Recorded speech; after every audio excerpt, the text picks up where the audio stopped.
Apabila nanti ada pengetesan untuk menghapuskan status tenaga honorer itu, kalau andekan mereka ini tidak masuk ke dalam status PNS maupun status P3K, apakah betul, ini saya ingin mengonfirmasi, betulkah akan ada pelibatan pihak ketiga yang akan mempekerjakan mereka sehingga kalau dilihat secara de facto, ini para tenaga honorer jangan-jangan nanti akan jadi semacam outsourcing, Pak Alex? Kita juga cari terus terobosan bagaimana agar tenaga honorer guru ini sedapat mungkin bisa diserap.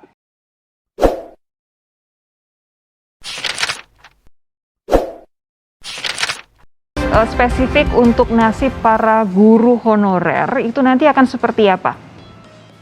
Ya, guru honorer di kesempatan terus bisa diberikan kesempatan menjadi peserta, dan saat ini pun sudah ada sekitar 1 ribuan tenaga honorer guru yang ikut seleksi untuk tahun 2021 ini.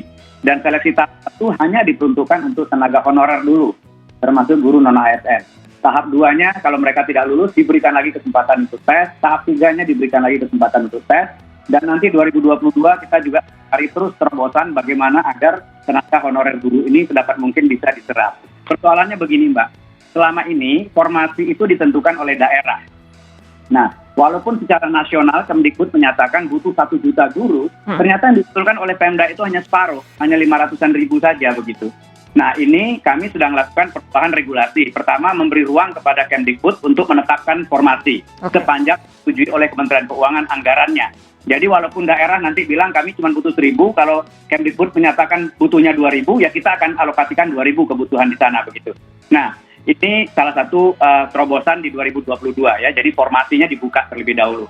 Kedua, proses seleksinya juga sedang kami persiapkan cara-cara yang lebih pragmatis untuk kawan-kawan honorer ini ya, karena guru adalah pelayanan dasar dan kita ingin sekali mereka diberikan kesempatan untuk ikut bergabung sepanjang memenuhi kriteria dan persyaratan-persyaratan.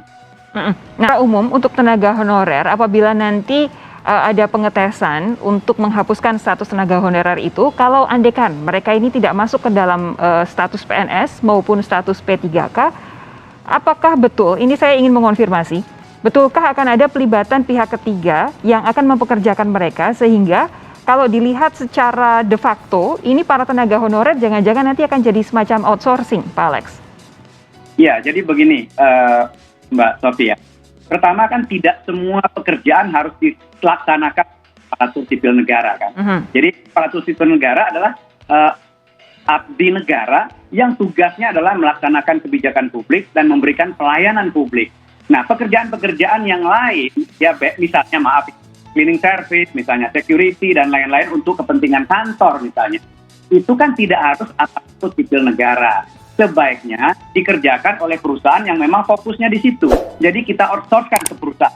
Sehingga kawan-kawan ini bisa diangkat menjadi karyawan di pihak ketiga tadi. Jadi tidak harus menjadi ASN semua orang kok begitu. Kalau ASN dibutuhkan dalam waktu tertentu, sudah ada jalur P3K. Ya? Jadi kalau untuk tetap sudah ada jalurnya PNS. Tetapi kalau pekerjaan-pekerjaannya memang tidak perlu aparatur sipil negara yang mengerjakan, tentu kita akan buat ini di fair itu. Begitu. Oke, Pak Rian, ada 2 hal yang saya ingin Anda tanggapi. Yang pertama soal tadi guru honorer yang nanti akan dipastikan untuk supaya statusnya tidak lagi honorer. Yang kedua soal adanya kemungkinan outsourcing ini. Silakan, Pak Rian. Saya kira memang kalau kita agak ekstrem sedikit ya.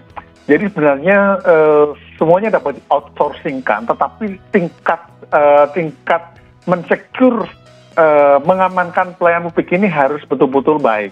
Contohnya, mungkin sekarang sampai 50 tahun lagi, guru dan tenaga kesehatan itu bukan honorer. Tetapi karena apa? Sifatnya mereka itu function ya. Jadi tenaga yang tidak dapat di outsourcing kan, saran kami adalah, ini secara keilmuan juga, tapi sifatnya fungsi inti, kedua sifatnya administrasional. Nah, kalau sifatnya supporting system, tadi Pak Alex mengatakan security, kemudian itu boleh. Nah, tapi sekarang ya, ada kemungkinan juga, mungkin 5 tahun setelah ini, ada pengembangan tertentu di mana guru-guru itu menjadi, atau tenaga kesehatan, mereka memilih menjadi tenaga yang sifatnya pihak ketiga. Karena misalnya, ada sejumlah NGO gitu ya, yang mereka kuat bagian dari CSR, mereka bahkan mau memberikan, mereka sumbangkan negara dalam bentuk kegiatan-kegiatan supporting dalam kegiatan fungsional tadi yang mungkin inisiatif lebih besar.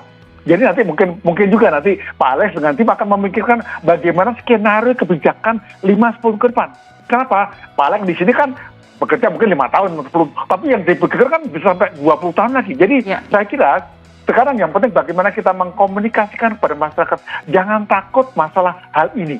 Nah, sehingga yang saran saya jangan menggunakan kata-kata sosialisasi kebijakan, tapi komunikasi kebijakan. Karena kalau sosialisasi disampaikan secara selesai, ngerti nggak ngerti terserah kamu. Tapi kalau komunikasi itu common, jadi sama-sama mengerti. Itulah sebabnya saya kira teman-teman di Menpan, Pak Alex apalagi memahami ini, sehingga kata kuncinya kita mengajak masyarakat ngerti bagaimana ke depannya. Tapi satu lagi saya boleh sampaikan kalau boleh izin, ini sebelum atau setelah pengalihan, kalau boleh dilakukan namanya upgrading Bapak.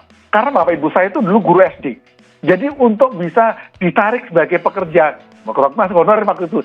Jadi bukan honorer, dikasih upgrading. Setelah upgrading baru tarik jadi itu, jadi lebih kuat gitu. Nah, upgrading nanti diminta mungkin lembaga terkait, bisa pendidikan atau kesehatan. Nah, nanti ini memperkuat proses itu. Izin, itu. Makasih. Baik. Terima kasih Pak Rian, terima kasih juga Pak Alex. Ini pasti masukan dari Pak Rian jadi catatan penting untuk Pak Alex Denny, karena kita semua tentu ingin bagi mereka yang selama ini statusnya tenaga honorer, tetapi memang betul-betul bermanfaat untuk masyarakat dan negara, harus kita perhatikan status dan juga kesejahteraannya. Sekali lagi terima kasih Pak Alex dan juga Pak Rian. Kita jumpa lagi lain waktu ya. Sehat terus Bapak-Bapak. Terima kasih. Terima kasih.